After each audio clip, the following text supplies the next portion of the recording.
Bien, el tema que vamos a ver hoy es dolor abdominal. Para ello vamos a hacer un pequeño repaso fisiológico de las vías del dolor abdominal que parten obviamente de las distintas vísceras. Sabemos que los órganos sólidos, las glándulas como el hígado, el órgano, el páncreas, el páncreas, el vaso, generalmente no tienen receptores para el dolor en el parénquima, pero sí lo tienen en las cápsulas que los cubren, ¿sí? Excepto el páncreas, que sí tiene también receptores intraórgano. Y obviamente las vísceras huecas, ¿no? Las vísceras huecas, aquellas que nos dan los cólicos, ¿no? Que son las que nos causan los dolores cólicos tan comunes y conocidos por todos. De esta forma, ingresa la vía del dolor por el asta posterior de la médula, como ya vimos cuando vimos dolor en general, e inmediatamente se cruzan y forman el haz espinotalámico, ¿sí?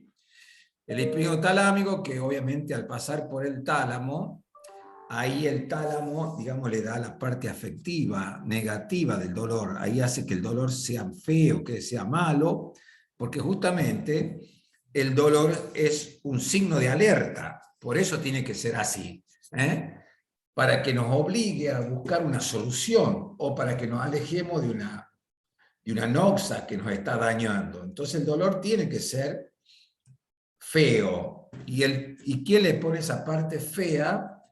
El tálamo. Ahí se hace subjetivamente displacentero el dolor. Esto es muy interesante para recordar también, con la anatomía sobre todo.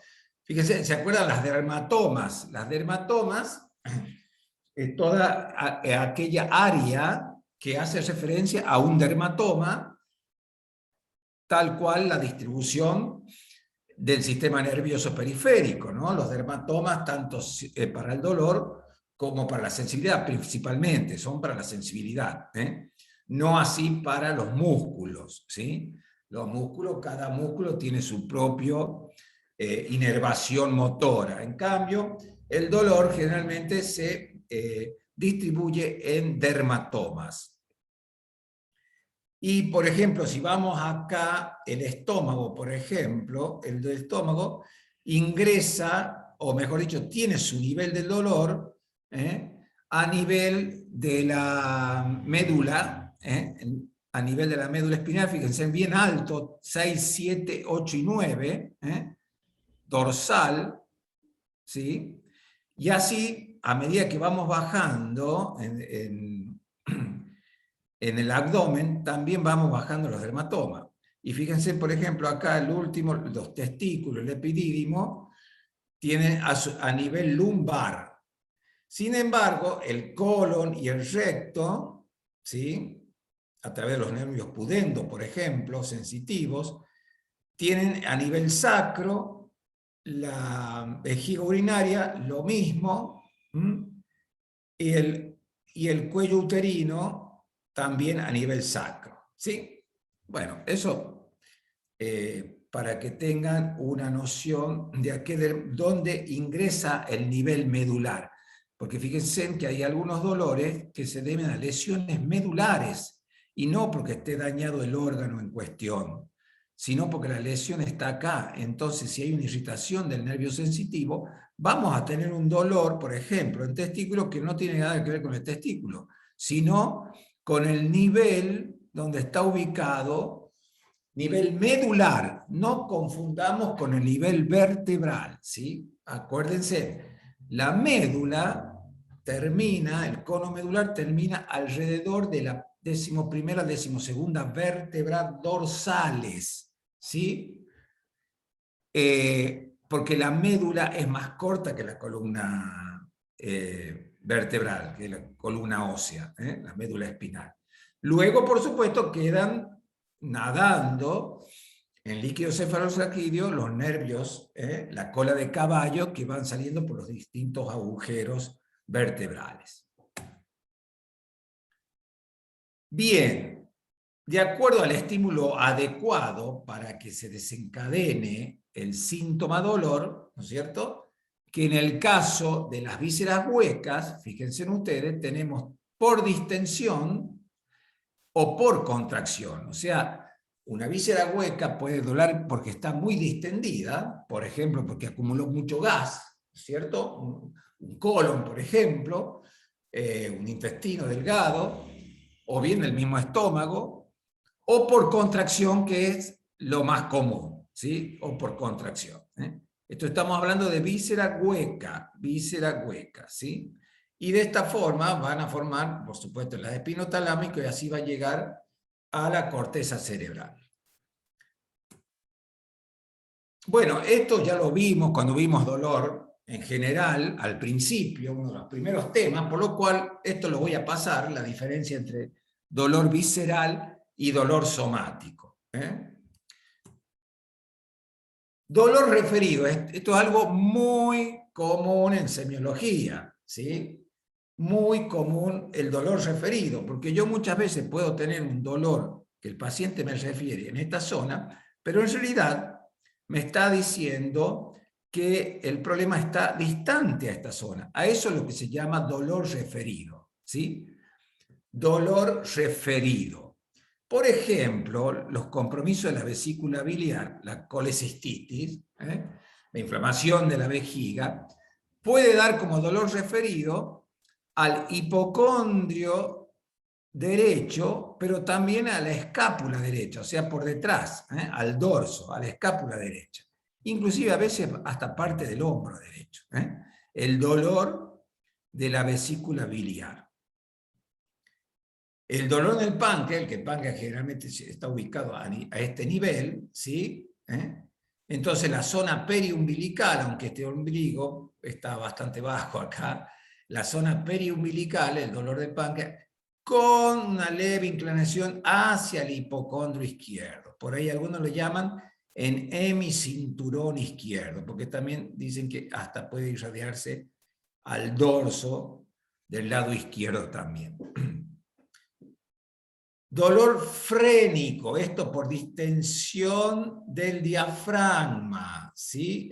O irritación del diafragma, ya sea por una noxa abdominal o por una noxa torácica, es muy característica, fíjense ustedes, el dolor referido a los hombros, a los hombros. Y la verdad, esto les puedo asegurar que es así, pues yo lo padecí en el contexto cuando me intervinieron por colecistitis aguda, ¿sí? Por videolaparoscopía. En la videolaparoscopía no se hace una incisión, se hacen 3 puntitos en el abdomen, uno acá, otro acá y otro acá. Por acá se introduce el instrumental, en el caso de la vesícula biliar. Por acá se introduce la luz que el operador le ayuda al que está operando el videoscopio, y por acá se introduce monóxido de carbono, ¿sí? Para distender la cavidad abdominal de modo que el operador pueda trabajar tranquilamente. Ahora, ese monóxido, ese aire que distiende la cavidad intraabdominal, después se va yendo de a poco, se va reabsorbiendo y va desapareciendo. Pero mientras tanto, distiende el diafragma y da dolor de hombro. Se los puedo asegurar que es así porque yo lo padecí. A ver qué problema hay. ¿Alguien no está escuchando? Debe ser por un problema, pues la mayoría al parecer está escuchando. A ver si alguien me responde. Si está, sí, perfecto, bien, seguimos adelante entonces. Te escucho, Ok. perfecto. Te escucho perfecto. Entonces el dolor frénico, dolor que se irradia al hombro por distensión del diafragma. Dolor aórtico. Bueno, acá estamos hablando de los aneurismas de la aorta, ¿sí? Los aneurismas de la aorta.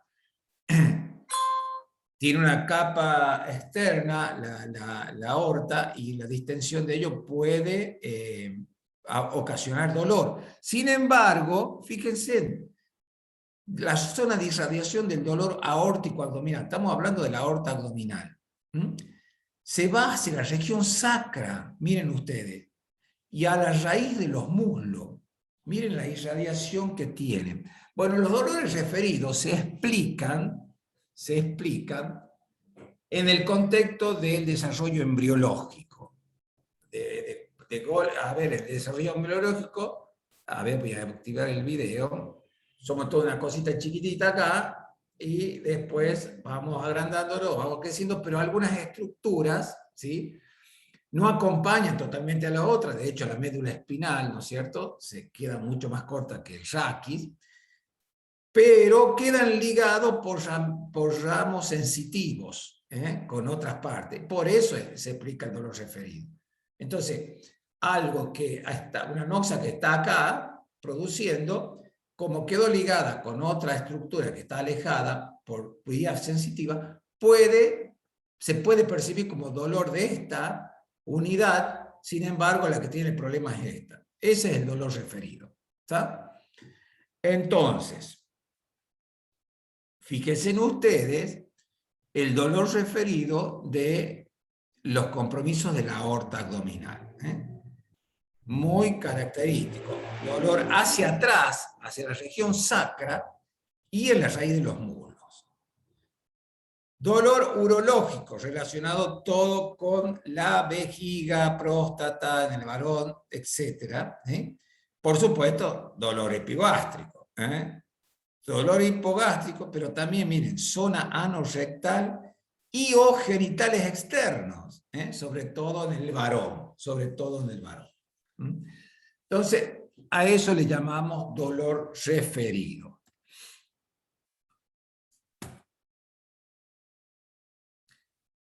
Bien, esto es fisiología, esto no tiene tantos años de descubrimiento. De hecho, los que han descubierto esto ganaron un premio Nobel, pero más o menos unos 30 años tiene. Ustedes ya saben lo que son las fibras A, gruesas, que llevan el dolor somático generalmente, que están bien mielinizadas, versus las fibras C, que son amielenínicas, son muy finas, por lo tanto llevan el dolor visceral, y por eso el dolor visceral es impreciso. Pero cuando hay un estímulo, ya sea acá o acá, fíjense, lleva el dolor, ¿no es cierto? Lleva el dolor hasta el asta posterior, ¿ven? Que acá está identificado con un signo positivo. Quiere decir que este le transmite el dolor al asta posterior. Lo mismo que esta, ¿sí? Ambas transmiten dolor. Pero ambas tienen conexión con la sustancia gelatinosa cuando va el estímulo. La fibra C, fíjense en ustedes, inhibe a la sustancia gelatinosa, que sería inhibitoria del dolor. Por lo tanto, el dolor sigue pasando cuando se trata de fibra C. Por eso es persistente el dolor el dolor de la víscera. En cambio, el dolor somático, una fractura, por ejemplo, un desgarro muscular, fíjense que duele mucho más, por supuesto, por la fibra que tiene, acá está transmitiendo el dolor, pero la interconexión con la sustancia gelatinosa, esta estimula la sustancia gelatinosa, y la sustancia gelatinosa inhibe y en cierta medida, limita o aplaca la intensidad del dolor, cuando se trata de algo somático, justamente para compensar, para que la persona no se descompense, no sea tan intenso el dolor. Fíjense que lo autolimita el dolor, o sea, le disminuye la intensidad. Esto se llama la teoría de la compuerta del dolor. Bueno, muchos fármacos, por ejemplo la pregabalina, que se le da en compromisos de la fibra C, dolor somático por hernias de disco, justamente lo que hace, estimula más a esta sustancia queratinasa, aumentando la inhibición y calmando de esa manera el dolor. Por lo tanto, en un proceso inflamatorio no va a tener ningún sentido darle pregabalina a este paciente, porque no actúa en la inflamación, actúa solamente acá. Bien, dicho esto, continuamos. Mecanismo de dolor abdominal. La inflamación. Primer gran mecanismo. Inflamación. Sabemos que la inflamación se pone en juego muchos mediadores inflamatorios, entre ellos la acinina, la bradicinida, la histamina, que son estimulantes directos de los receptores sensitivos del dolor. Por eso la inflamación produce dolor, porque estos mediadores inmunológicos estimulan a las fibras del dolor. Miren qué fácil. Por lo tanto, si yo doy antiinflamatorio, inhibo a estos mediadores y dejan de estimular y con eso logro calmar el dolor inflamatorio. ¿Sí? Very fine. El dolor inflamatorio, en este caso del peritoneo. ¿Y por qué está inflamado el peritoneo? Porque hay una peritonitis, ¿sí? Una inflamación del peritoneo. Y como ustedes saben, el peritoneo, como la pleura, como el pericardio, como las meninges, son serosas y están inervadas por fibras asomáticas. Por eso el dolor es bien preciso, así como el dolor en puntada de costado de la neumonía, acá también el paciente se suele señalar dónde realmente le duele. Ahora, lo que pasa es que hay peritonitis localizada, como la apendicular, ¿sí? Que es la fosa ilíaca derecha, y hay peritonitis generalizada, porque el compromiso es mucho mayor. Ahí está, se transmite por fibra somática, localización precisa, la intensidad depende de las sustancias que ponen en contacto con el peritoneo. Bueno, por ejemplo, peritonitis apendicular. ¿Por qué se inflama el peritoneo? Bueno, porque el proceso de la apendicitis, ¿no es cierto?, pasa primero por un estado de obstrucción venosa del apéndice, por la obstrucción de la luz, que comprime la circulación venosa, principalmente se edematiza el apéndice y empieza a aumentar, aumenta la permeabilidad de los capilares apendiculares, como aumenta la presión hidrostática por la obstrucción venosa. Entonces empieza a haber filtración de ese apéndice. ¿Y qué se filtra? Líquido inflamatorio. Y ese líquido inflamatorio llega y contacta con el peritoneo parietal y comienza la irritación. ¿Sí? Pero hay otras situaciones, por ejemplo, perforación de víscera hueca, se rompe una úlcera a nivel del estómago y se vierte el jugo gástrico altamente concentrado de ácido clorhídrico y imagínense la irritación que produce a nivel peritoneal. Lo mismo que si se rompe una víscera y sangra, ¿sí? También puede una peritonitis fecaloidea, porque se rompió el intestino y en lo que contacta con el peritoneo es nada más y nada menos que materia fecal. Bien, entonces son todos irritantes del peritoneo, ¿sí? Esto es algo muy específico y que nos ayuda mucho en la semiología. Se acentúa con la compresión y la descompresión brusca. Y esto es lo que ustedes van a aprender en el práctico seguramente, y lo van a hacer cuando vayan a los prácticos próximamente, si Dios quiere, la descompresión brusca. A ver, esto se hace en la fosa ilíaca del abdomen, pero yo lo voy a hacer acá por cuestiones del video. Entonces, se presiona y duele, pero cuando se descomprime bruscamente, así, en el abdomen se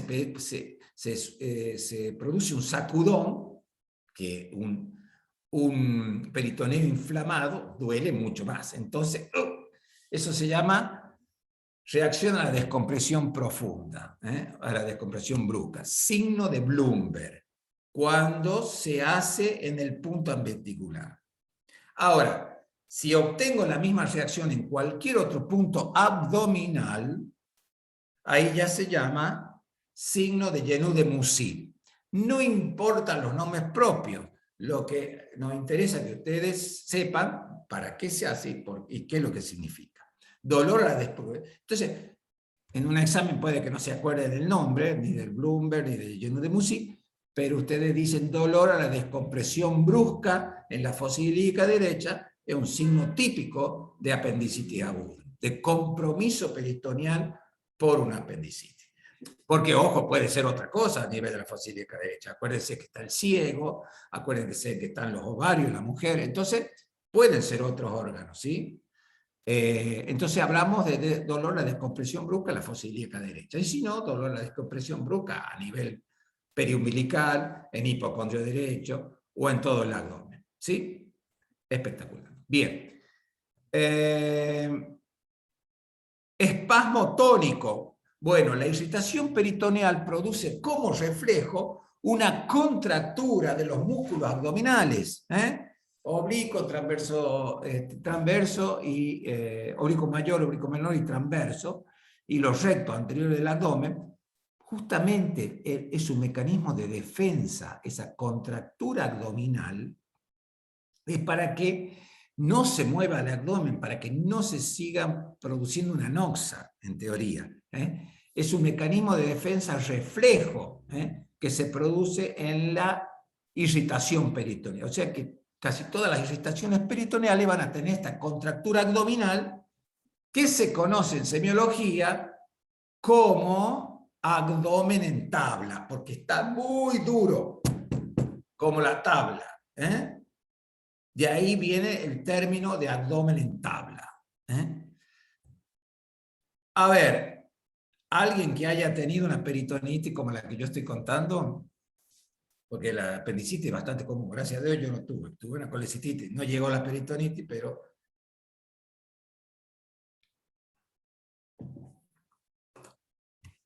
¿Nadie? ¿Neyún? Ok. Bien, continuamos entonces. Entonces, esto es muy importante, estos dos signos, signo dolor a descompresión brusca y espasmo tónico reflejo de la musculatura. Es muy característico de la irritación peritoneal, ya sea irritación por inflamación, por materia fecal, por bilis, en el caso de perforación de la vesícula biliar, por sangre, ¿sí? Ya sea por traumatismo, por ejemplo, ruptura de alguna arteria interna, o por penetración de un elemento punzante, como un arma blanca, etcétera, etcétera, etcétera. Bien. Y por último, acá en el caso de la apendicitis se terminan mezclando la liberación de intermediarios de la inflamación con materia fecal, con contaminación bacteriana, con enzimas tóxicas y líticas de las bacterias. Acuérdense que tenemos muchos gérmenes en la materia fecal. Bien.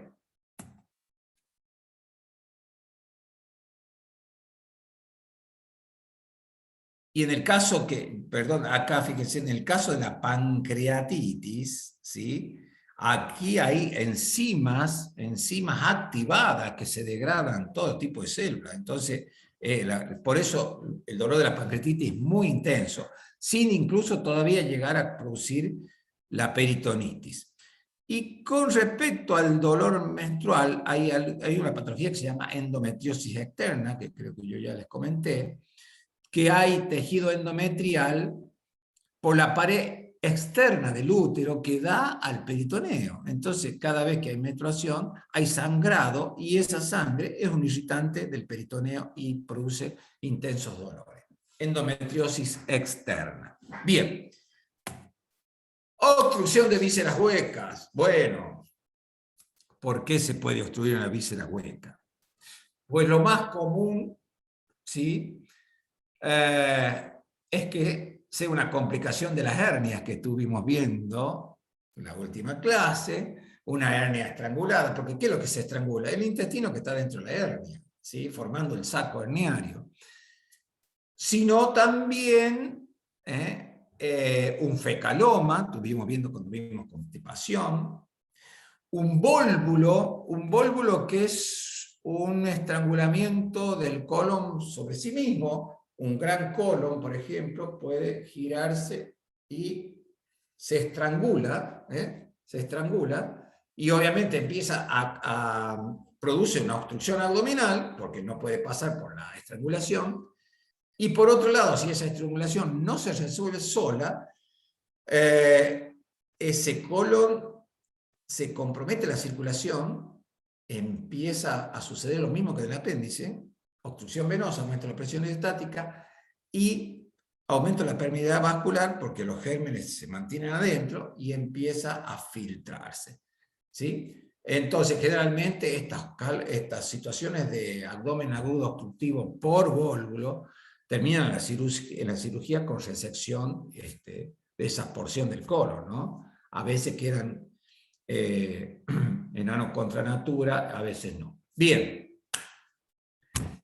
Esas son las causas más comunes de obstrucción de la víscera. Y si hay una obstrucción, la porción proximal, o sea que está antes de la obstrucción, lucha para tratar de desobstruir.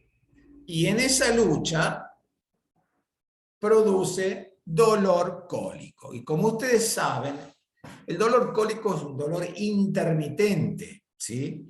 Que tiene un máximo de dolor por la contracción y que luego al relajarse desaparece. Y por eso, porque es intermitente, porque no puede durar mucho tiempo porque se agotan los receptores de la contracción del músculo. El músculo no puede estar contraído por mucho tiempo, ¿sí? Tiene que relajarse. Entonces, por eso el dolor cólico se relaja, vuelve, se relaja, vuelve, dolor intermitente o cólico. Esa es la ley del dolor cólico, la intermitencia. Bien. Pero también, cuando hay una obstrucción, hay una distensión de la víscera. Y ya vimos nosotros que las vísceras huecas pueden doler por obstrucción, pero también pueden por distensión. ¿Y por qué se distiende una víscera hueca? Y porque se acumuló mucho aire, porque se acumuló mucha materia fecal, porque se acumuló mucho líquido, ¿sí? O también porque hubo una parálisis intestinal, y al no haber peristaltismo se acumulan ahí material digestivo, materia fecal, líquido y gas. Y va distendiendo la víscera y por supuesto también produce dolor. Como esto es un dolor visceral, por eso es mal delimitado. No podemos decir exactamente me duele en esta parte del abdomen el cólico. El cólico está ahí. Es impreciso, no se puede decir exactamente dónde, pero está. Bien, tipo de dolor cólico, el famoso cólico renal, que si bien es retroperitoneal, pero duele el abdomen. El cólico biliar por obstrucción del conducto cístico. Si obstruye el conducto cístico, entonces la vesícula intenta con fuertes contracciones, como me pasó a mí, desobstruir y no tiene resultado. ¿Sí? Entonces, a ver, pregunto, ¿alguien que haya tenido un cólico renal? Y aparte, estos dolores viscerales cólicos, ahí me contestó alguien, estos dolores viscerales cólicos están todos ligados entre sí, las fibras sensitivas con el neumogástrico. Ahí está, yo, profe, bien. Con el neumogástrico. Por lo tanto, todos estos trastornos intraabdominales se acompañan de náusea, vómito, o también de diarrea o de constipación, dependiendo la causa. Sudoración, mareos, pueden acompañar a estos cuadros. Muy bien. Entonces le estaba poniendo como típicos la obstrucción intestinal, la obstrucción del árbol biliar, colecistitis aguda por obstrucción del cálculo, cólico renal, pero también en los cuadros diarreicos, aquellos donde se estimula mucho el peritaltismo por las toxinas bacterianas y también produce dolor sin haber una obstrucción, ¿sí? Sin haber una obstrucción, por el solo hecho de la irritación del intestino, aumenta por demás el peritaltismo y llega a producir dolor cólico. Y así explicamos el dolor que acompaña a algunas diarreas. No todas las diarreas tienen un gran dolor cólico, pero hay algunas que son muy, pero muy intensos. También hay un cólico gástrico, ¿sí? También hay intenso dolor y después la persona va a vomitar, largó todo lo que no pudo digerir y realmente calma. Esto lo vimos cuando vimos en vómito, pero acá estamos haciendo mención al dolor cólico. Entonces, todo lo que es víscera hueca puede doler, y la forma que duele es por cólico o por distensión, que es menos frecuente. Cuando vimos esófago ya hablamos del espasmo esofágico, que incluso da una sensación de opresión precordial que se puede confundir con un ángor, el espasmo esofágico. Bien. Trastornos vasculares. A este es dolor por isquemia, ¿sí? Cuando vimos dolor la primera vez, también vimos todos los tipos, que el dolor, los órganos pueden doler por distensión, por contracción, por isquemia. El dolor por isquemia, como siempre, es intenso, intenso, como bueno, justamente se trata, es un infarto del intestino. ¿Por qué? Por un trombo en las mesentéricas, o sea, se infartó, infarto intestinal. Esto generalmente sucede en personas mayores.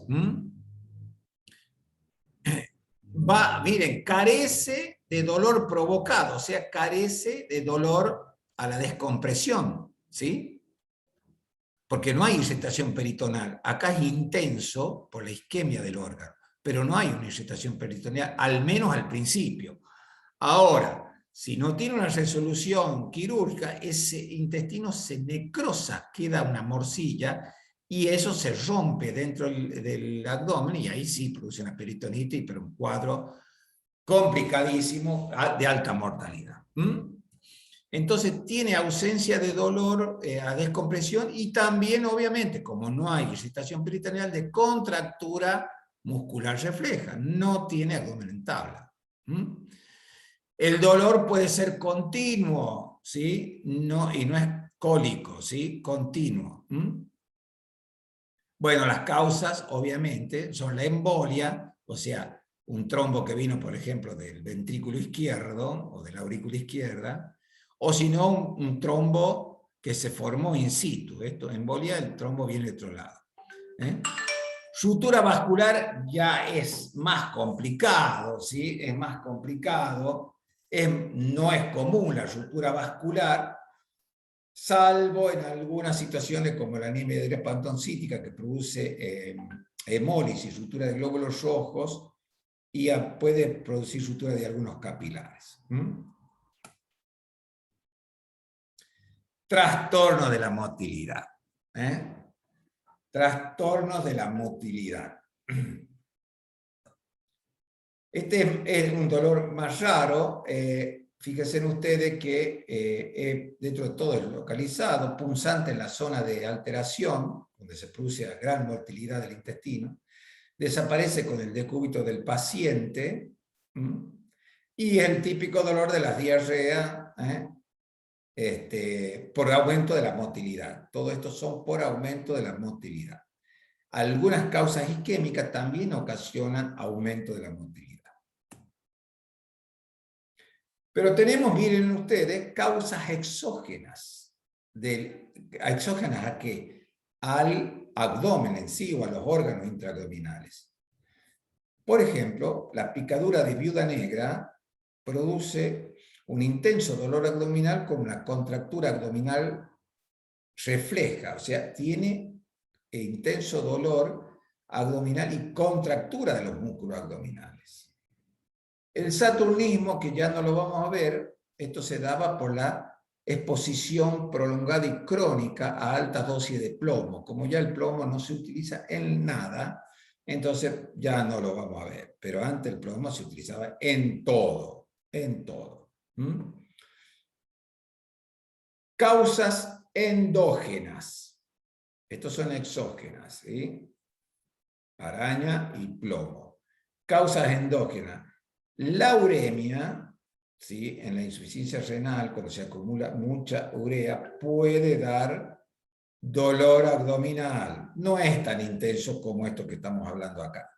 La cetoacidosis diabética, fíjense en ustedes, en la cetoacidosis diabética, no voy a explicar todo porque sería largo, pero hay una gran deshidratación porque hay una hiperventilación del paciente y aparte tiene vómitos. Entonces, al hiperventilar el paciente, a tener polipnea, aumento de la frecuencia y del volumen respiratorio, entonces hiperventila y por lo tanto libera mucho vapor de agua, también se deshidrata. Entonces se deshidrata tanto que rozan el peritoneo parietal con el peritoneo visceral. ¿Y por qué esto no se da en otro paciente que hiperventila? Porque estos son todas personas delgadas.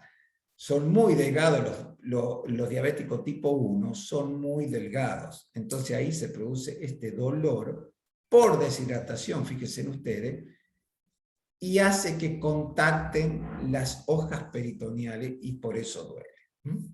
La porfiria es rara, produce crisis de dolor abdominal y se debe a la alteración del metabolismo del grupo M. O sea, ya lo vamos a ver cuando veamos ictericia. Una vez que los glóbulos rojos mueren, la hemoglobina por un lado se vuelve a motilizar y volver a formar otra hemoglobina. El hierro se recupera, es transportado por transferrina, se acumulan los depósitos de ferritina y vuelve a la médula ósea, ¿sí? Pero el grupo N, el anillo tetrapirrólico, ¿sí? Es el que se transforma en bilirrubina. Bueno, para transformarse en bilirrubina tiene que hacer varios pasos. Si se queda en alguno de esos pasos, ahí aparece lo que se llaman las porfirias, ¿sí? Bien, son raras. Otra causa de dolor abdominal, fíjense en ustedes, injuria neuralgia. El problema acá no es el abdomen, no son las vísceras abdominales, el problema acá es la transmisión de la sensibilidad dolorosa, o sea, el problema son los nervios sensitivos, ¿sí? Y bueno, ¿quiénes están acá? Fíjense en ustedes.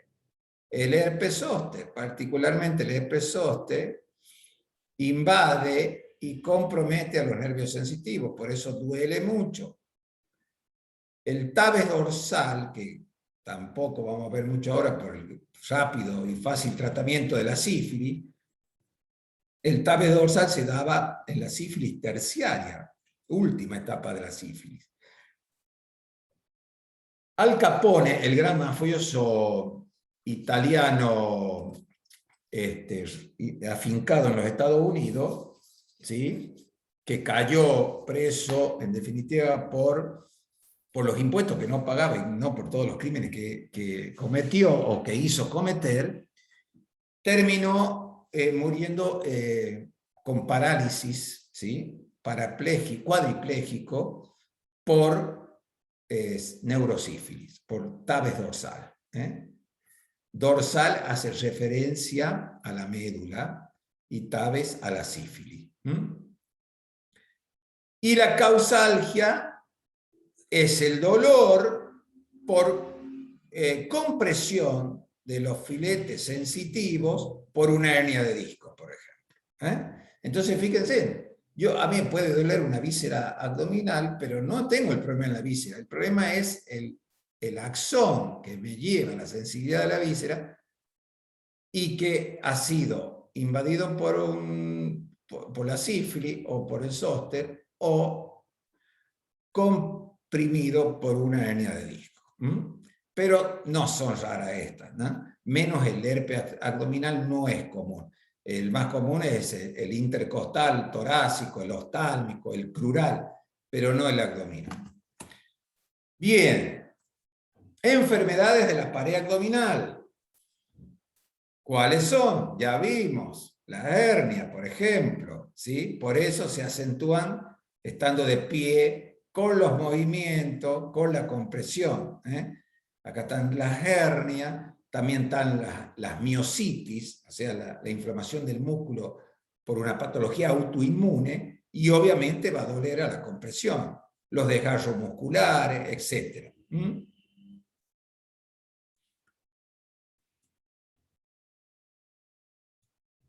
Dolor de origen extraabdominal, o sea, duele el abdomen, pero la causa está fuera del abdomen. Neumonía. Bueno, esto es muy común en los chicos, no tan en los adultos. En los chicos, por ejemplo, la neumonía del vértice del pulmón derecho puede doler en el hipocondrio derecho. Y una neumonía de la base del pulmón derecho puede doler en la fosa ilíaca derecha. Fíjense en ustedes. Pero no es común.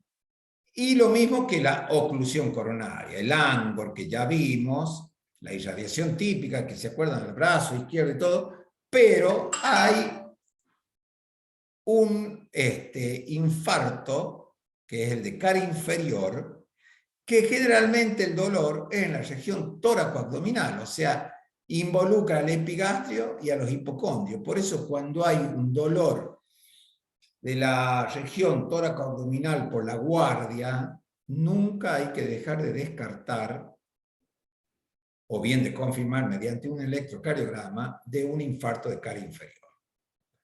Diagnósticos diferenciales: úlcera péptica perforada, colecistitis aguda, pancreatitis aguda, aneurisma de aorta complicado, ¿sí? Bien. Columna, bueno, lo que acabamos de ver, radiculitis por artritis, herpes zóster, lo que acabamos de ver. Y miren, la torsión testicular va a producir dolor en hipocondrio, en el abdomen, ¿sí? A pesar de que el testículo es extraabdominal, ¿no es cierto? Bueno. Psicopatológico. A este dolor se llega por descarte de todas las causas que estamos viendo, ¿sí? Llegamos a este dolor. Por eso, este dolor varía enormemente de localización, porque el paciente está psíquica y emocionalmente desordenado, entonces a veces dice que le duele un lado, después dice que le duele en el otro, por eso hace mención a esto. No suele tener relación con las comidas, rara vez se le observan náuseas y vómitos, casi nunca se acompaña de rigidez. Bueno, se llega por descarte, chicos, por descarte. Bien. Bueno, acá hacemos una pequeña pausa, voy a tomar agua y continuamos en un segundo, ¿sí? Bueno, continuamos con semiología del dolor abdominal.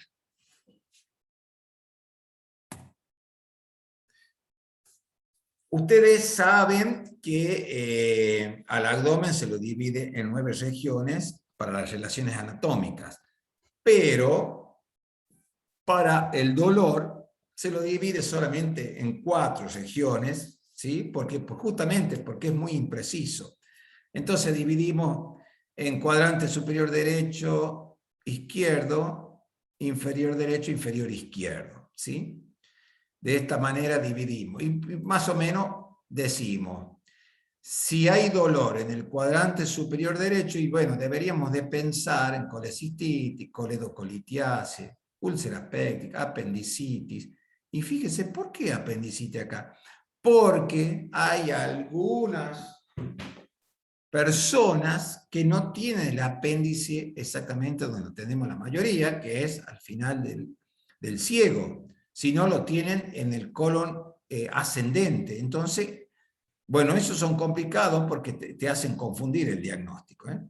Si no, bueno, fíjense en un absceso hepático, una hepatomegalia, metástasis hepática o una pielonefritis del riñón derecho. Y así, para el lado izquierdo, tenemos el vaso, por supuesto, la pancreatitis aguda. En realidad, la mayor parte del páncreas se encuentra del lado izquierdo.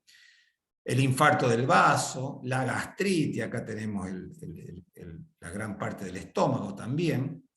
Infarto de miocardio de cara inferior, aneurisma de la arteria esplénica, pielonefritis aguda del riñón izquierdo. Y así. Y acá, cuadrante inferior derecho, hay la apendicitis, la colitis ulcerosa, enfermedad inflamatoria pélvica en la mujer, ruptura de úlcera péptica, y se vierte el líquido desde el estómago hacia abajo, quiste de ovario, cólico renal, embarazo ectópico, hernias inguinales. Y así. ¿Estamos? Esto lo van a tener ustedes en el PDF, entonces, antes que repetir, sigamos. Bueno, acá viene un tema realmente que uno por ahí termina olvidándose porque no lo usa con frecuencia a las palabras. Porque la verdad que antes, mucho antes, años 30, 40, hasta los años 50, 60 recién empezaron a hacerse muchos estudios radiográficos.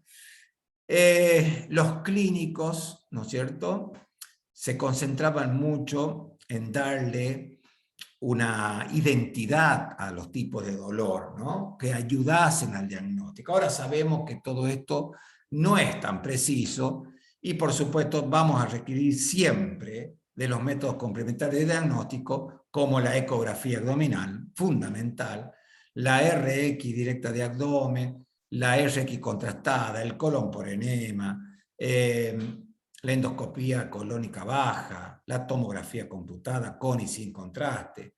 Sí, vamos a necesitar de esos métodos sí o sí ahora, porque no nos podemos quedar con nuestra subjetividad, porque esto es subjetivo, y aparte es subjetivo lo que manifiesta el paciente. Porque ¿quién me dice a mí que el dolor es carácter pungitivo? Fíjense en qué es algo pungitivo. Por ejemplo, hace mención los clínicos, le llamaban eso a tejidos superficiales. Urente, bueno, ahí puedo más o menos entender que parece como herida, algo que está herido, urente, pero miren, hace mención a la úlcera péptica, esofagitis. El que está claro acá es el dolor cólico, ese sí, no hay duda, ¿no? Y al dolor cólico no lo vamos a diagnosticar con ningún método complementario. O sea, el dolor cólico es algo típico, pero para eso hay que interrogarlo bien, porque si uno no lo interroga bien al paciente, por ahí el paciente no lo manifiesta como tal, o no entiende, y te vas a tragar el dolor cólico, ¿sí? Dolor sordo. ¿Cómo un dolor sordo? Bueno, son términos que no usamos ya a esta altura, ¿sí? No vamos a ir a hacer el diagnóstico de dolor sordo, de cáncer gástrico con dolor sordo, ¿no? Sí, el paciente va a referir dolor. Un dolor que siempre está, en todo caso dolor constante, ¿sí? Por ahí podríamos decir que el dolor sordo es ese dolor que no es tan intenso, que no está tan superficial, pero que siempre está ahí, que siempre está, que molesta, que cambia el ánimo del paciente. Bueno, podríamos decir que es un dolor sordo. Dolor gravativo o pesadez. ¡Wow! Bueno, o sea que aparte del dolor tiene una sensación de pesadez. Esto puede darse, por ejemplo, en las hepatomegalias. Las hepatomegalias duelen porque se distiende la cápsula de Gleason del hígado, que es una derivación serosa del peritoneo. Para que duela tiene que ser una distensión más o menos rápida, de horas, días. Una distensión lenta del hígado no va a dar lugar a eso. Por eso, donde se veían estos dolores gravativos en las hepatitis agudas A de los chicos, que ya no hay más gracias a la vacuna, ¿sí? Ya tenemos la vacuna antihepatitis A. Dolor de hambre, bueno, así le llamaban, es el dolor típico epigástrico de una úlcera que el paciente come y al comer neutraliza el ácido que estaba produciendo el dolor en la úlcera y calma la úlcera. De ahí viene el dolor de hambre, ¿sí? Por supuesto, después de un rato se lava esa comida, pasó el bolo y vuelve a haber ácido y vuelve el dolor de la úlcera, ¿sí? Dolor pulsativo, esto sí, todos hemos experimentado el dolor cuando nos golpeamos un dedo, ¿no es cierto?, que él duele con cada latido, y obviamente porque al expandirse por el latido, esa zona inflamada, y estimula los receptores del dolor. Entonces, en este caso está hablando de un acceso hepático. Raro, rarísimo, rarísimo, rarísimo. Desgarrante. Bueno, justamente el aneurisma de aorta, la gran complicación es la disección del aneurisma, donde la sangre se introduce entre la íntima, entre el endotelio de la aorta y la media, y lo diseca, ¿se imaginan? Entonces ahí obviamente hay receptores para el dolor y produce este dolor desgarrante, porque realmente es como un desgarro. Bueno, dolor fulgurante es el dolor que te ocasionaría la corriente eléctrica. De ahí viene de fulgurante. Y también hace mención a que hay una excitación de nervios amielínicos, amielinizados, como la fibra C. Fíjense en quién estaba involucrado en este dolor, la sífilis terciaria. Ese es el dolor fulgurante, que parece como que le agarró la corriente al paciente. Dolor fulgurante. Bien. Dolor lancinante. ¡Wow! Este teóricamente hace mención al dolor como si te atravesara una lanza. A ver, ¿a quién lo atravesó una lanza? Como para que sepa cómo es el dolor. Bueno, pero de ahí viene. Nosotros nos imaginamos cómo puede ser el dolor lancinante gracias a nuestras neuronas en espejo, ¿sí? Creo que ya les comenté alguna vez de nuestras neuronas en espejo. Que tenemos todos, ¿no? Y realmente, dolor errante. No puedo decir nada de ese. Bueno, les cuento para que saquemos provecho de aquellos que sí nos van a servir, como el dolor cólico, ¿sí? El dolor que calma cuando comes, el dolor pulsativo de los abscesos, dolor fulgurante quizás no lo veamos, lancinante, el paciente también refiere esto como que le arde, le duele y le arde al mismo tiempo, ahí sería el dolor lancinante. Muy bien, como todo dolor, ¿sí? En este caso estamos viendo dolor abdominal, cobra importancia cuando es repentino, de rápida aparición, ¿sí? Y sobre todo cuando es muy intenso, o también cuando es persistente, a pesar de las medidas antidolor. Entonces, todo dolor agudo es un dolor importante, porque el paciente no lo tenía, aparece de golpe, aparece rápidamente, ¿sí? Y bueno, la intensidad del dolor va a depender de la noxa, ¿no? De la causa. Y puede ir acompañado de síntomas simpáticos, como siempre, todo lo que es abdominal, ya dijimos que está en relación directa con el sistema nervioso autónomo, por lo tanto puede estar acompañado de náuseas, vómitos, sudoración, salivación, ¿sí? Aumento de la presión arterial, porque todo dolor produce estrés y aumenta el tono simpático. Por eso ya dijimos, cuando vimos presión arterial, que una correcta toma de la presión arterial no debería hacerse a un paciente que está con dolor, ¿sí?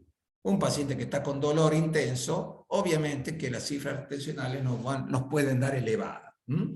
Pero miren, hasta midriasis, porque la midriasis nos está hablando de un aumento importante del tono simpático, como la taquicardia.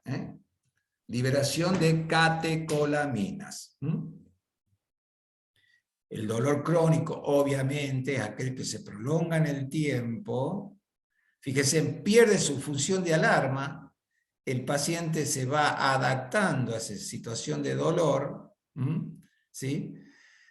Y solo puede quedar como molestia, salvo el dolor oncológico, que es terrible, ¿no? Que es terrible. Bien. Cronología de los dolores abdominales. Acá tenemos de interrupción brusca, brusca. ¿Pero a qué le llamamos brusca? Minuto a hora, minuto a hora. Comienzo rápido, lleva un poco más, y desarrollo gradual lleva un poco más. De hecho, la apendicitis aguda generalmente comienza con un dolor epigástrico y recién a las 24 horas el dolor ya se ubica en la fosa ilíaca derecha. Entonces, ¿quiénes están de interrupción brusca? Miren, ruptura de úlcera perforada, ruptura de víscera hueca, ruptura de un vaso de calibre grueso, te imaginas lo que significa eso, ruptura de un absceso, un hematoma, todas rupturas, ¿sí? O un infarto por un trombo o un émbolo de una arteria mesentérica. Neumotórax espontáneo, bueno, esto es intratorácico, pero puede llegar a doler la parte alta del abdomen también, ¿sí? Ya de forma un poco más lenta, podríamos hablar de horas, no llegar al día, de horas, la perforación de la víscera hueca, si no ha sido suspendida, como en este caso, la oclusión intestinal. Primero tiene que haber una obstrucción, después tiene que haber una lucha, y recién ya ahí va a empezar a ir dolor. La pancreatitis aguda no es brusca, se va estableciendo de a poco, lo mismo que la colecitis aguda, todo esto de a poco. Y todo esto ya mucho más lento, ahí también está la pancreatitis, pero ya empieza, fíjense, los tumores, amenazas de aborto, inflamación de las trompas, retención urinaria, etc. Irradiaciones del dolor. Irradiación duele en una parte central, pero el dolor se extiende hasta, eso es irradiación. Nada que ver con dolor referido, ¿sí? Que quede claro. Dolor referido dolía en otra parte que nada que ver con el lugar donde estaba el compromiso. Bueno, las irradiaciones de la esofagitis, ¿se acuerdan? Ya vimos, típico retroesternal, que se puede ir al dorso, hacia atrás. Lo mismo que la úlcera gástrica. Aparte de doler en el punto epigástrico, se puede irradiar, o sea, el dolor llega hasta esta zona. Por supuesto, esta zona es la que tiene el dolor más intenso. Bueno, esto ya lo vimos, los dolores constantes, intermitentes, factores que alivian y agravan el dolor abdominal. Bueno, no en todos los casos, pero en aquellos casos donde sí sucede, es interesante que lo tengamos en cuenta porque nos va a ayudar en el diagnóstico. Alivian el dolor. En reposo, cuadros inflamatorios abdominales. Por ejemplo, la pancreatitis aguda, por ejemplo, la apendicitis aguda. Porque mientras no se mueva, ahí algo calma. No quiere decir que desaparezca. En la posición de sentado, inclusive en plegaria maometana, así como oran los musulmanes, el dolor del páncreas, pancreatitis aguda o cáncer del páncreas. Calma cuando se come algo, porque neutraliza el ácido, la úlcera péptica. Calma después de vomitar, obstrucción intestinal, úlcera péptica, pero también acá agregamos la intoxicación alimentaria, ¿sí? Aquella que anoche, ¿qué ha comido anoche? Un lomito, al otro día dolor intenso, y náusea, vomita, va y vomita el lomito, vomita la lechuguita, todo sale ahí. Pero después hay un gran alivio. Agravan el dolor los movimientos, obviamente. Si vos tenés una apendicitis, ya te dije, con el signo de Bloomberg, la descompresión brusca, te imaginas, te podías correr, nadie va a salir a trotar con una apendicitis. Eso se cae de maduro, ¿sí? O sea, todos los dolores inflamatorios van a incrementar la intensidad con los movimientos. Dolor en la inspiración, ¿sí? Exactamente, la colecistitis, porque, a ver, voy a poner acá el video. A ver, ahí. Cuando inspiro, el diafragma, ¿no es cierto?, se contrae y desciende. Y ahí desciende el hígado y ahí debajo del hígado está la vesícula, ¿no es cierto? Entonces, una vesícula totalmente inflamada, lo puedo contar en carne propia, porque yo lo he padecido. Llegó un momento que ya no podía ni respirar. Si hay una contractura, se refleja del diafragma, inclusive, cuando el dolor es muy intenso. El día antes de la cirugía, porque empezó el cólico el martes y el viernes a las 2 de la tarde estaba ingresando al quirófano. Es cierto, ¿sí? Es cierto. La inspiración profunda agrava el dolor. Es los cuadros inflamatorios, en este caso de colecistitis aguda. ¿Se acuerdan que en el caso de del dolor en punta de costado, la neumonía, el paciente se agarraba porque la tos ya le hacía doler? Bueno, esto es igual, es igual.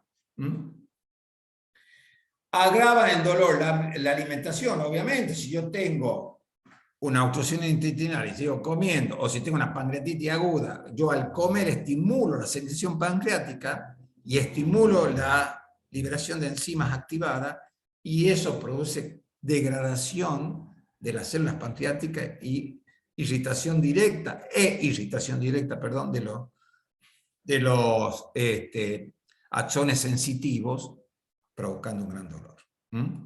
Bien. Saco video. Síntomas acompañantes, por supuesto, que también los hay, ¿sí? Colecistitis aguda, pancreatitis. Si hay algo que produce mucho vómito y dolor intenso, ¿sí?, es la pancreatitis. La pancreatitis produce mucho náusea y vómito, mucho. La obstrucción intestinal al principio no, al principio produce dolor cólico, pero después, si no hubo desobstrucción, se acumula el líquido intestinal y después se vomita. Y yo esto ya les hablé, que era un vómito porráceo, ¿se acuerdan? Es un vómito verdoso que tiene algo de mal olor y que proviene generalmente del intestino delgado. Y si no hay una resolución, después aparece el vómito fecaloideo, vómito marrón, líquido, con olor a materia fecal. ¿Por qué es materia fecal? Vómito fecaloideo, ¿sí? Bien, complicaciones de las obstrucciones. Pero también toda isquemia mesentérica y además por la relación con el sistema nervioso autónomo, todos los compromisos abdominales, incluso el cólico renal, va acompañado o puede ir acompañado de náusea, vómito, inclusive diarrea. Bueno, la pérdida de peso, obviamente, para perder peso necesito tiempo. Entonces ya no es algo realmente muy agudo, pero les digo que yo creo que perdí como 6, 8 kilos en 4 días, porque no comía nada, ¿no? Era imposible comer, porque no tenía ni apetito, pero era muy feo. Bueno, pérdida de peso obviamente necesita tiempo. Ictericia, bueno, acá dice síntomas, voy a corregir esto porque la ictericia no es un síntoma, sino un signo. Entonces vamos a poner signos y síntomas acompañantes. Listo, se guarda. Bien. la ictericia, como les decía, color amarillento de azul piedante, que próximamente veremos en la próxima clase. Cáncer de cabeza de páncreas, cirrosis hepática, etc. Cuando hay escalofrío, ustedes saben que se debe a que hay fiebre, ¿sí? Y en este caso, peritonitis, colangitis, la infección del colédoco, se llena de pus el colédoco. Obviamente, y esto se produce inclusive, estos escalofríos, con bacteriemia, o sea que ya los gérmenes ingresaron a la sangre. Por eso tenemos esta reacción. Diarrea, como dijimos, podemos tener náusea, vómito, diarrea, sobre todo en la isquemia mesentérica y en la pseudoobstrucción intestinal. Síntomas urinarios, como disuria, polaquiuria, tenemos vesical, se dan obviamente en los cólicos renales. Ya veremos cuando pasemos por riñón, que va a ser una sola clase, ahí vamos a repasar un poco de los síntomas urinarios. Y en el caso de la vaginosis, de la inflamación, de la enfermedad inflamatoria pélvica, de los embarazos ectópicos, ¿no? A veces se puede acompañar de flujo vaginal patológico o incluso un metrorragia. Muy bien. Bueno, hasta altura ya como que tenemos más o menos bien en claro lo que es un dolor abdominal agudo. Pero ahora estamos haciendo referencia al cuadro denominado abdomen agudo, ¿sí? El abdomen agudo es un dolor de comienzo rápido, intenso, que obliga a un diagnóstico y tratamiento precoz, porque compromete mucho el estado del paciente, ¿sí? Y ahí lo tenéis. Evolución mayor de 6 horas y menor de 1 semana. Manifestaciones generales, en la mayoría de las veces, puede haber signos de irritación peritoneal o no, ¿sí? Pero sí siempre hay manifestaciones del aumento del tono simpático, como aumento de la presión arterial, sudoración y midriasis. Se subdividen en 3 categorías, dependiendo de la resolución que deba imponerse. Los A requieren cirugía inmediata. Por ejemplo, un paciente que viene con una herida de alma blanca, por ejemplo, ¿sí? Los B no requieren cirugía y los grupos C simulan un abdomen agudo, no son un abdomen agudo concretamente. Entonces este B también le podríamos llamar abdomen agudo médico, donde el tratamiento es médico. Por ejemplo, suero anti-lactrodectummatans, que es la viuda negra. Entonces, fíjense, grupo A, que eran los quirúrgicos, grupo B, los no quirúrgicos, y grupo C, los que simulan un abdomen agudo. Es fantástico este cuadrito. Grupo A, obviamente, quirúrgico, 100%, apendicitis aguda, obstrucción intestinal, perforación de víscera hueca, colecistitis aguda. Aunque hay una escuela que dice mejor enfriar la colecistitis con antibióticos y recién operarla. Y otro que dice no, hay que operarla ahí nomás y sacarse el problema. Bueno, 2 escuelas quirúrgicas diferentes. Aneurisma de aorta abdominal complicado, estamos hablando del complicado. Trombosis de la arteria mesentérica, sí, porque se necrosa el intestino y hay que resecar ese intestino. El embarazo ectópico, por supuesto, son muy sangrantes y rápidamente producen un shock hipovolémico en la paciente. Torsión testicular, porque produce necrosis del testículo. Y la pancreatitis aguda grave. No todas las pancreatitis. Ojo. La mayoría de las pancreatitis no son quirúrgicas. ¿Sí? La mayoría de las pancreatitis no son quirúrgicas.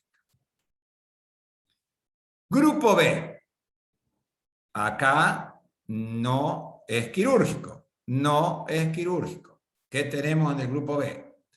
Enfermedad acidopéctica, la úlcera péptica. Ahora, si perforó la víscera ya es otra cosa. Pero mientras tanto, no. Padecimientos hepáticos, obvio.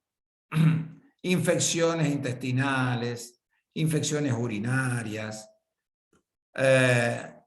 enfermedad pélvica inflamatoria. Y grupo C, fíjense en ustedes, no es un abdomen agudo porque el infarto agudo de miocardio ni pertenece al abdomen, esto lo está demostrando. Algunas pancreatitis agudas que se quedan ahí nomás, que empiezan pero no prosiguen, que son raras. Congestión pasiva del hígado, por ejemplo, insuficiencia cardíaca congestiva. Neumonía por irradiación, por dolor referido, ¿se acuerdan? Por dolor referido, la neumonía, sobre todo en los niños. Cetoacidosis diabética, el problema acá es la deshidratación. Yo hidrato al paciente y él va a desaparecer el dolor. Insuficiencia suprarrenal aguda, como el Addison, por ejemplo. O hematológica como la anemia de células falciformes, o la púrpura de Heno-Schönlein. La púrpura de Heno-Schönlein es una vasculitis alérgica, ¿sí? Que se da generalmente en los niños. Y las manifestaciones son por lejos mucho más periféricas de aparición en la piel de púrpura y petequia, pero esas púrpura y petequia, que son vasculitis, también se pueden dar en el peritoneo y producir gran dolor, ¿sí? En la medida que yo doy corticoides y trato la patología, desaparece el cuadro. Muy lindo este cuadrito, así que recomendable. Bueno, acá ya se empieza a poner un poco más tedioso y pesado. Pero que no estoy viendo, me ocluye esto acá. Síndromes. Síndromes de infección peritoneal, síndromes obstructivos, hemorragia intraabdominal, mixto. Bueno, la verdad que ya vimos la mayoría. Y estamos repitiendo casi todas las causas que vimos. Así que esto lo vamos a pasar. De todas formas, ustedes lo van a tener en el Power. Lo mismo, acabamos de ver las causas de abdomen agudo. Acá, en este cuadrito, está bueno porque tenemos la causa en esta columna, tenemos la forma de inicio, esto es bien semiológico, tenemos la localización del dolor, tenemos el tipo de dolor, difuso, localizado, difuso, localizado. Tenemos el carácter, bueno, ¿se acuerdan? El carácter que era medio impreciso, ahí está el punzante, el opresivo, el sordo. La irradiación, interesante, hasta dónde llega, hasta dónde se irradia, ¿no? Que no es lo mismo que dolor referido. Y por último, la intensidad. A ver, veamos intensidad severa. Y obviamente, la úlcera péptica es una emergencia quirúrgica, ¿sí? ¿Cuál otra? El infarto mesentérico, otra emergencia quirúrgica. Moderado severo. Claro, obstrucción del intestino delgado por estrangulación, también. Lo que pasa es que hay algunas obstrucciones intestinales que se autorresuelven, solo el mismo intestino, tanto moverse, se desobstruye, ¿sí? Se desobstruye. Bueno, y ahí sigue la lista. A ver, acá tenemos otra severa, el cólico renal, pero en este caso no es quirúrgico. El cólico renal no es quirúrgico, pero tiene una intensidad severa. ¿Qué más? El aneurisma de aorta, sí es quirúrgico y tiene intensidad severa. La pancreatitis puede ser moderada o severa. Y el quiste de ovario también puede ser moderado o severo. Bueno, muy lindo estos cuadritos. Es bien semiológico. Bueno, estamos repitiendo casi lo que vimos. Causa de abdomen agudo médico, las gastroenteritis infecciosa, dolores ginecológicos que no sean, por supuesto, ruptura de una trompa o un embarazo ectópico. Los cólicos, cualquier tipo de cólico que no sea una obstrucción, obviamente. La neumonía, el GIAM,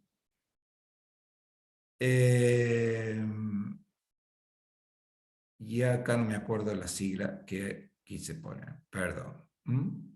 Ah, no, infecciones del tracto urinario. Infecciones del tracto urinario. Por ejemplo, la infección urinaria de lata, ya vamos a ver cuando veamos riñón. Acá sí, quirúrgico todos, apendicitis, colecistitis, pancreatitis, complicadas siempre. Ojo, ya les dije, la mayoría de las pancreatitis son leves a moderadas y se tratan simplemente con la dieta y la internación con reposo gástrico, solamente agua. La complicada, solamente la complicada. Úlcera duodenal perforada, ni hablemos, oclusión intestinal que no se desobstruyó y embarazo ectópico. Por supuesto, son todas quirúrgicas. Acá, como ven ustedes, no están los accidentes, no sé, o sea, lesiones por arma blanca o por accidente, alguien que se le clavó un fierro en el abdomen y le perforó el intestino, o sea, sí o sí hay que operarlo. O heridas de bala también, como le pasó al cantante argentino del rock, que estaba totalmente desordenado psíquicamente por la adicción, y no lo podían controlar. Aparentemente el policía se vio comprometido en su seguridad y le disparó en el abdomen.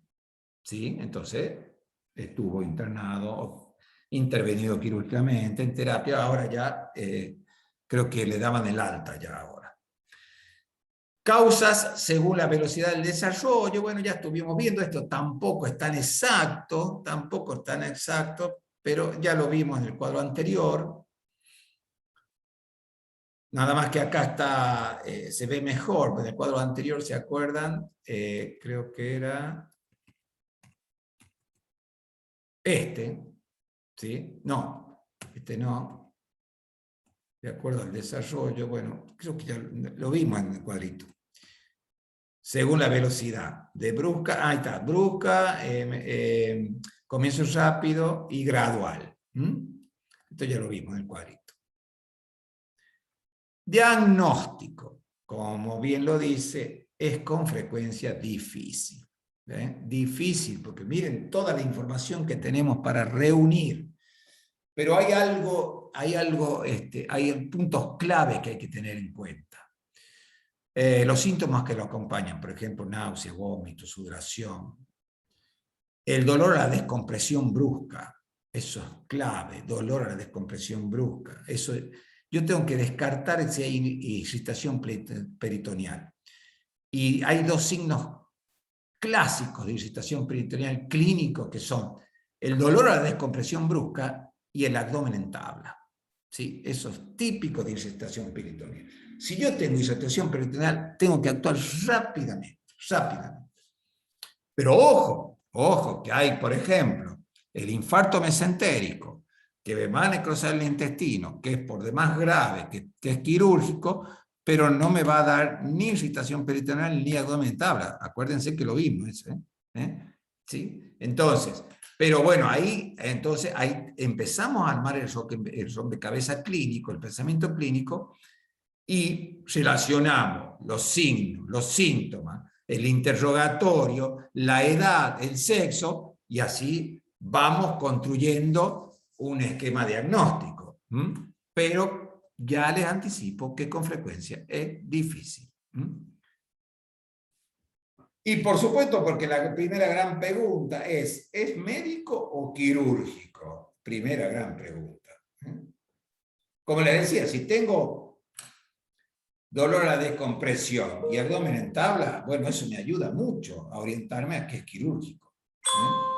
Ahora el problema es cuando no lo tengo y la causa puede seguir siendo quirúrgica. Por eso, miren, es esencial actuar con rapidez en el quirúrgico. Llegar a un diagnóstico exacto, ya que el pronóstico difiere considerablemente con la causa, obviamente, como en todo.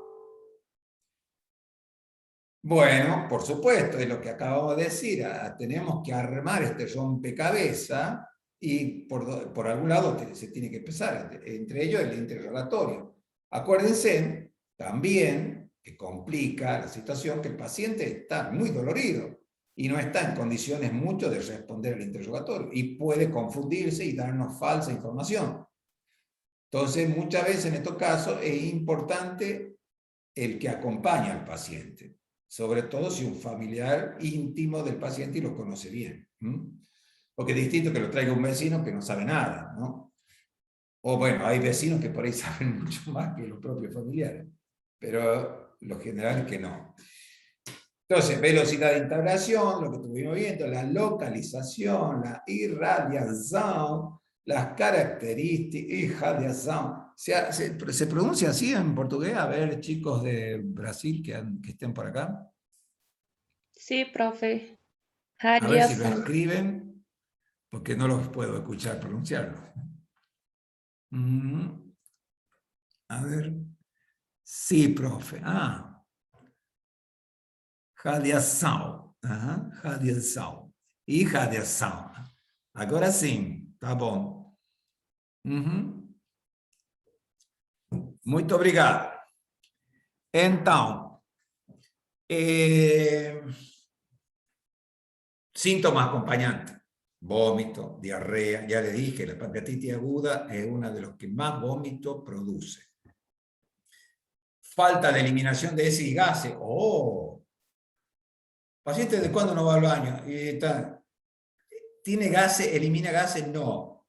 Tan es así que a veces se le coloca lo que se llama sonda rectal, se le coloca una pequeña sondita al paciente vía anal para ver si elimina o no gases. La falta de eliminación de heces y gases me está orientando a una obstrucción intestinal. ¿Sí? Obstrucción intestinal. Bueno, las alteraciones del ciclo mental, sobre todo. La paciente sí tenía menorrea de 3 meses. Bueno, alta probabilidad que sea, y es edad fértil, la paciente quería estar embarazada, alta probabilidad que se trate de un embarazo ectópico, ¿no? Por eso tengo que armar el rompecabezas. Esto siempre en pensamiento clínico es así. Ya el dolor abdominal, ya sí es crónico, ya porque no era de urgencia, ¿ya? ¿Sí? Entonces ya tengo que empezar a pensar en otras cosas, por ejemplo, un cáncer, ¿sí? Por ejemplo, un cáncer. U otro tipo de enfermedad como esta, enfermedad inflamatoria intestinal. Que las verdaderamente inflamatorias son estas dos, la colitis ulcerosa, que tanta las dos son autoinmunes.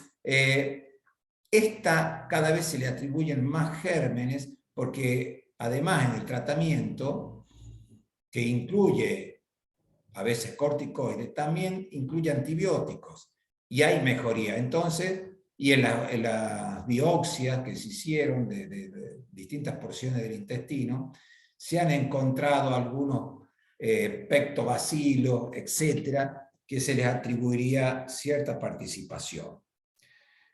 Gracias a Dios, esta enfermedad es rara, lo más común de estas dos es esta, la colitis ulcerosa, que afecta la parte baja del recto. Colitis, cólico, diarrea sanguinolenta, dolor y hematoquesia. Típico cuadro y fiebre del paciente. ¿Tá? Andan muy bien con el tratamiento y con la dieta. El diagnóstico de certeza se hace con una colonoscopia y toma biopsia, ¿sí? Y ahí donde se ve la úlcera de la mucosa colónica. Como están mediando los anticuerpos, por eso también tiene artralgia el paciente y por supuesto la fiebre también da artralgia, ¿no?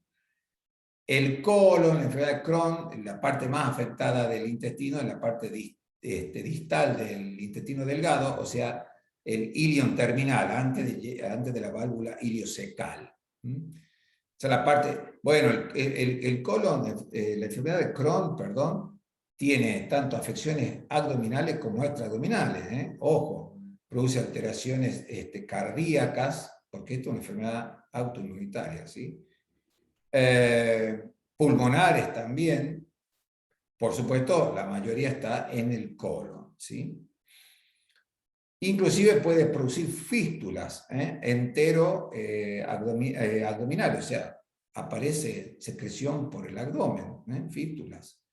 Fístula, a diferencia de la hernia, es un conducto neoformado a partir de enzimas líticas.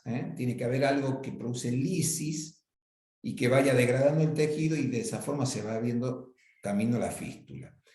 En cambio, el síndrome del intestino irritable justamente no tiene ninguna lesión concreta del intestino. Pero estos pacientes sufren de cólicos terribles, a veces con diarrea, a veces con constipación, a veces en forma mixta, y que está todo relacionado con la esfera psicoafectiva o emotiva o emocional. Por eso muchos de estos pacientes están medicados además con benzodiazepinas, ¿sí? Con benzodiazepinas.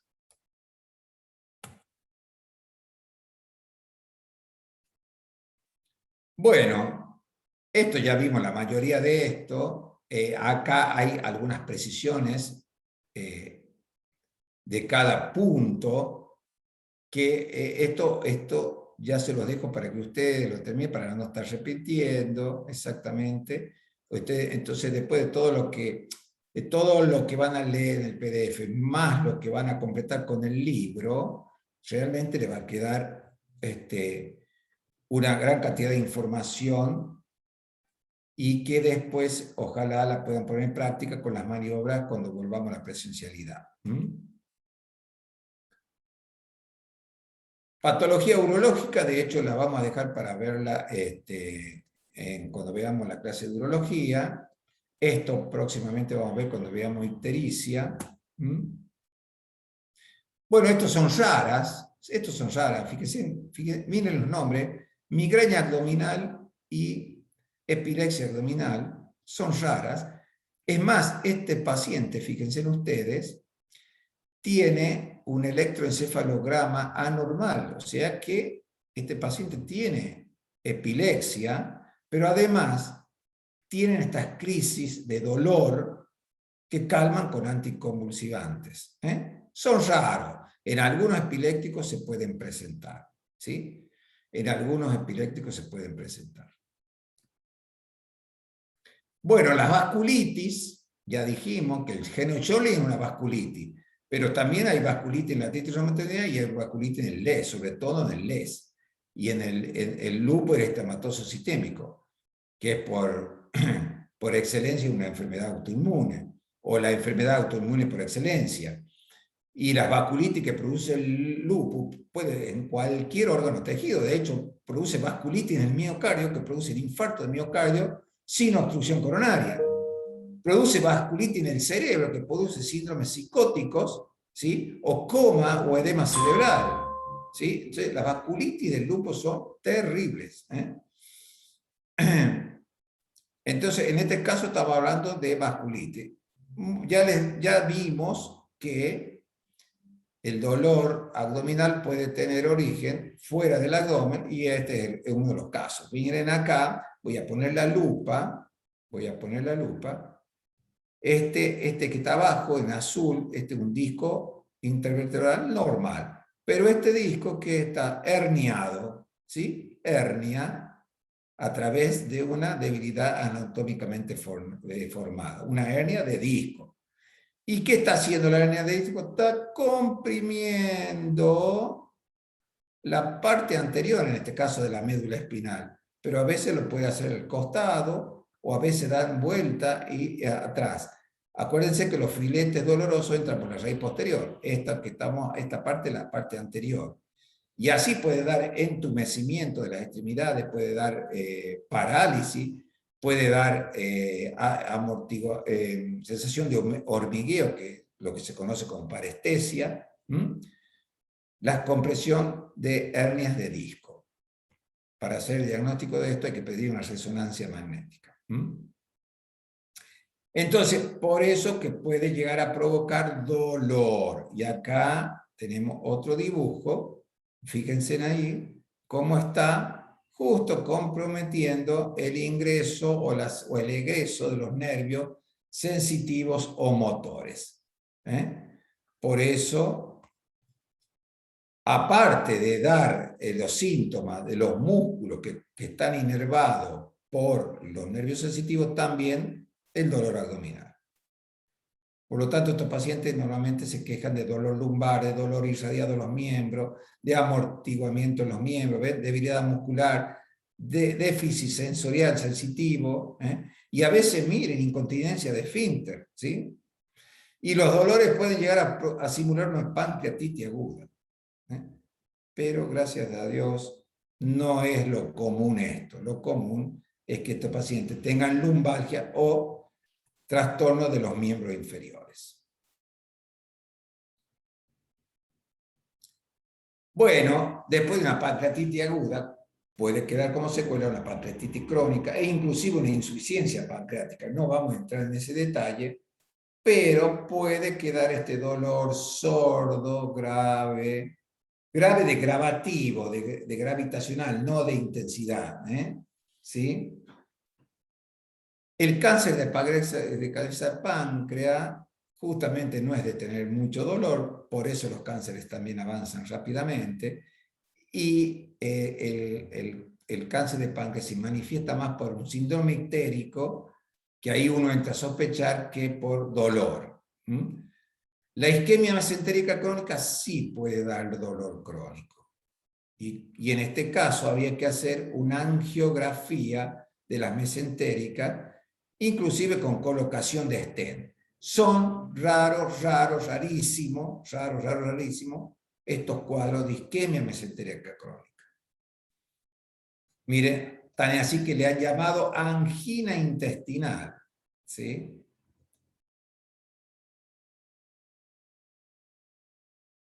Bien, dolor abdominal crónico y cáncer. Cáncer gástrico, típico dolor, el epigastrio. Típico dolor del epigastrio, ¿sí? El cáncer gástrico se puede ulcerar y puede sangrar, puede tener marca digestiva. Los pacientes pierden el apetito, pierden peso y tienen un exquisito repugnancia a la carne, fíjense ustedes. Y además puede aparecer el ganglio centinela de Trousseau, que es una adenopatía metatásica de los ganglios supraclaviculares, del lado izquierdo principalmente.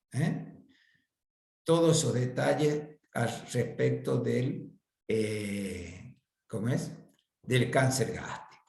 Bueno, el carcinoma hepático puede ser primario, el hepatocarcinoma, como secundario. La mayoría son secundarios y son metástasis. Son metástasis de otros cánceres, sobre todo el tubo digestivo, por ejemplo, cáncer de colon. Cáncer de páncreas también, cáncer de pulmón, mucho, cáncer de ovario, dan metástasis hepática, ¿sí? Y obviamente, de acuerdo al grado de compromiso del órgano en cuanto a su tamaño, de acuerdo a la distensión, van a provocar un dolor, como dice acá, suave. Obviamente, porque si es crónico, no es tan intenso, ¿sí? No es tan intenso.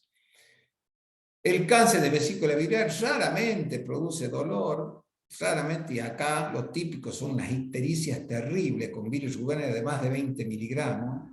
Ya cuando veamos ictericia y hiperbilirrubinemia, ahí se van a dar cuenta de lo que estoy hablando. Y el cáncer, nuestro cáncer de colon, básicamente hay dos grandes cánceres, colon izquierdo, colon derecho, y es raro el dolor, raro. Las manifestaciones típicas del cáncer de colon izquierdo, que es el más común, son pequeñas hemorragias digestivas bajas, pero lo más típico es la alteración del ritmo evacuatorio. El paciente empieza a contiparse y empieza a ir al baño y a hacer caca como bolitas de materia fecal, ¿sí?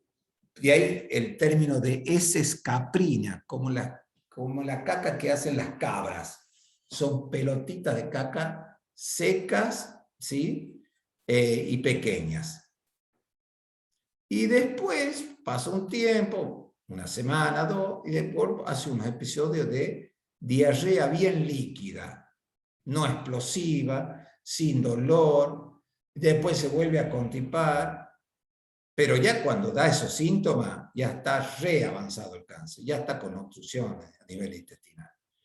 Por eso es que tenemos que hacer sangre oculta en materia fecal. Screening a toda persona mayor de 50 años, independientemente del sexo, sangre oculta en materia fecal.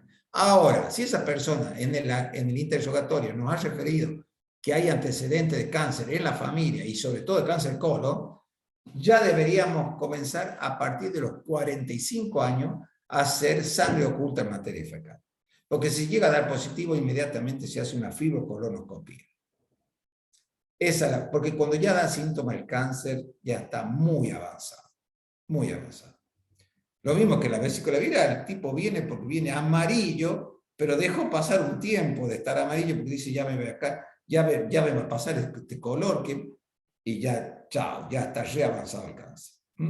El otro cáncer de colon es el cáncer de ciego, en el ciego, ahí donde está el apéndice. Es un cáncer vegetante, un adenocarcinoma que crece hacia el olú como un coliflor, ¿sí? Como un brócoli, ¿sí? Y para crecer tanto necesita de muchos vasos, o sea, tiene una gran neovascularización, y justamente como son vasos de crecimiento rápido y mucho, va produciendo mucha pérdida de sangre microscópica. Acá también va a dar sangre oculta en materia fecal positiva, y este paciente no va a consultar por trastornos del ritmo evacuatorio, sino que va a consultar por anemia. Tiene una gran anemia ferropénica porque pierde mucho hierro con estas pérdidas microscópicas de sangre, que la vamos a detectar a través de la sangre oculta en materia fecal. Bueno, muy bien. Dolor orgánico versus funcional. Bueno, dolor orgánico hace mención a un daño estructural, ¿sí? Ya sea necrosis, inflamación, distensión. Y funcional hace más a los cólicos, por ejemplo, ¿sí? Hace más referencia a lo cólico. Entonces, el dolor orgánico real causado por una lesión orgánica, o que se puede comprobar. Dolores no orgánicos, por así decirlo de alguna manera, disfagia funcional, acá es atarantado, no, es atragantado, perdón, ya corrijo, alguien que se atragantó con acá, perdón, ya corrijo para que...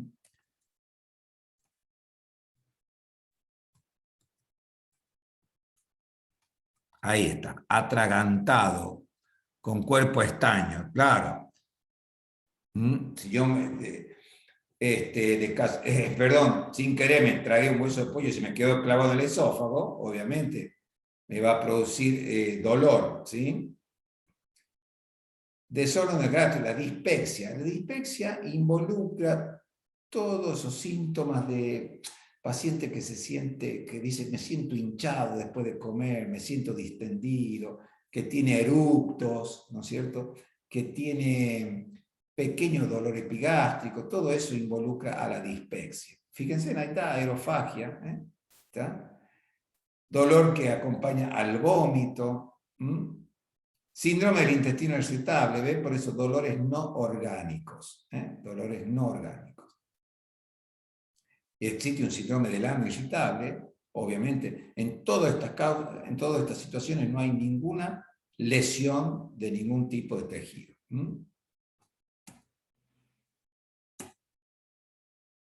Bueno, acá vienen todos los signos que estos sí o sí hay que hacerlos con la práctica, chicos, ¿sí? Entonces, estos los tenéis que realizar cuando retomen la práctica.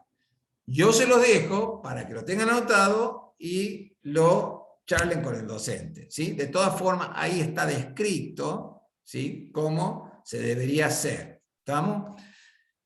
Estos que son dolor, ¿ven? Dolor referido, bueno, en este caso dolor referido ya saben ustedes.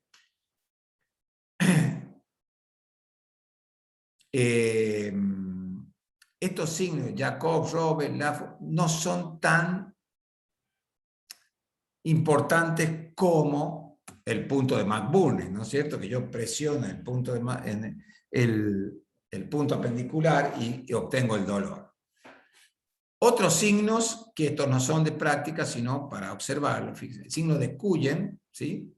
Que es la hemorragia abdominal que se produce en la región periumbilical o en los flancos, que se produce en la pancreatitis hemorrágica, una pancreatitis grave, gravísima, altamente mortal. ¿Y por qué se producen estos hematomas en una pancreatitis? Porque las enzimas activadas, sobre todo la lipasa, degrada membranas celulares y rompe capilares. Entonces, el signo de Cullen es el hematoma periumbilical y el signo de Great Turner son los hematomas en los flancos. Esto es Great Turner y esto es Cullen. Signos a la auscultación. Bueno, salvo que tengamos el paciente, pero generalmente tampoco ya se siguen usando estos signos, ¿no? Porque con la ecografía nos resuelve un montón de dudas que tenemos. De todas formas, el signo de Dance, ausencia de ruidos intestinales en el cuadrante de hipocondrio derecho. Toda patología inflamatoria intraabdominal de todas las que vimos puede causar parálisis intestinal refleja de una porción del intestino, no de todo el intestino. Y eso también lo podemos ver en una radiografía directa de abdomen como una asa intestinal dilatada, ¿sí? Pero este es un signo auscultatorio, el signo de Dance. Ausencia de ruido intestinal en el cuadrante inferior derecho, ahí no está exactamente ocultando ahí, cuadrante inferior derecho, en caso de obstrucción por intussuscepción. Bueno, ¿qué es la intussuscepción? Eso se da en los niños. Y voy a poner video para tratar de mostrarles. Este es el intestino, ¿sí? En los niños es mucho más flácido, tiene mucho más movimiento el intestino, delgado, estamos hablando. Tan es así el movimiento que el intestino se puede introducir dentro del mismo intestino. Entonces, todo lo que ha quedado comprometido en la intussuscepción es intestino que se introduce dentro del mismo intestino. Y obviamente tironea los vasos sanguíneos y eso compromete la circulación y si no se vuelve a la posición anterior, va a la necrosis y obviamente al abdomen agudo quirúrgico. ¿Ok? Eso es la intussuscepción. Bien.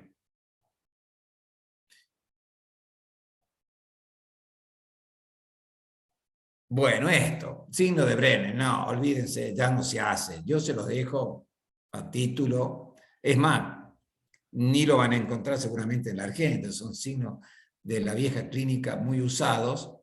Estoy hablando de la vieja clínica de los años 30, no que yo sea viejo clínico, ¿no? De la vieja clínica estoy hablando. Con el paciente sentado, fíjense, hay un ruido metálico de roce. A ver si todos nos vamos a poner de acuerdo. ¿Qué es un ruido metálico de roce detrás de la 12ª costilla izquierda, producida por la acumulación de burbujas entre el estómago y el diafragma? Meu Deus. No, eso no. Hay signos como el de Bloomberg, que yo les dije, el de Yonue-Musi, eso sí, el signo de Lance, el signo de... a ver, acá está. El signo de Murphy. Esto de la colecistitis aguda se lo dejo para el docente del práctico. El signo de Chilaiditi en la percusión también se lo dejo como el signo de Joubert. Son los dos iguales. Timpanismo, aparece timpanismo en lugar de la matidez hepática. Normalmente, si yo percuto sobre el hígado, tengo matidez, pero acá me aparece timpanismo.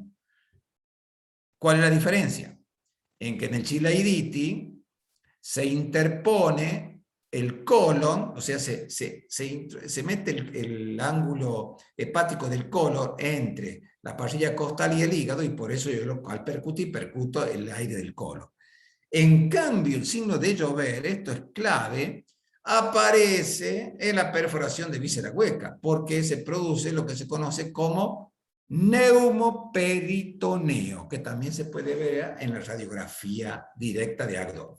Entonces, signo de chilaiditiis, signo de... Es más, ¿saben qué? Se lo voy a señalar con rojo, porque esto sí o sí lo tienen que saber, sí o sí. Ahí está. Murphy, chilaiditi, llover. Ah, miren quién está acá, por supuesto. McBurney, en el punto ambidicular. Y ya signo de Bloomberg, también llamado el rebote de la descompresión brusca. Signo de Rosin, también nos ayuda. Y la prueba del psoas y el obturador para la apendicitis aguda también. Prueba de del psoas y prueba del obturador. Eso sí o sí lo tienen que saber. Para la era, para el recuperatorio, para el final, sí o sí. Estos se siguen usando al día de hoy. Se siguen usando al día de hoy.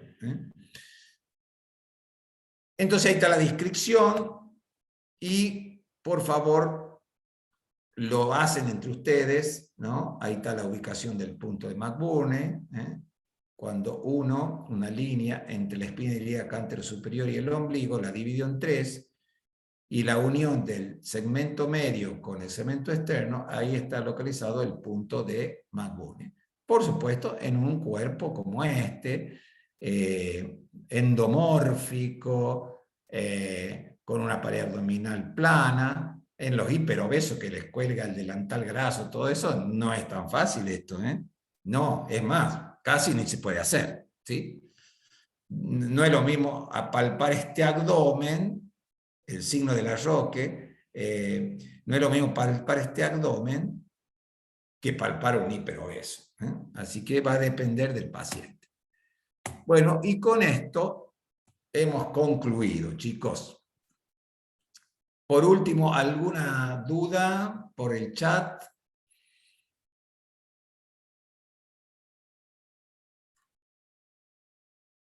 ¿No? Bien. Próxima clase, ictericia, metabolismo de la bilirrubina, función hepática, síndrome coledociano, esplenomegalia, ¿estamos? Así que nos estamos viendo el próximo martes a la misma hora por el mismo canal. Muy bien, chicos, que anden muy bien. Chao, chao. Gracias, profe.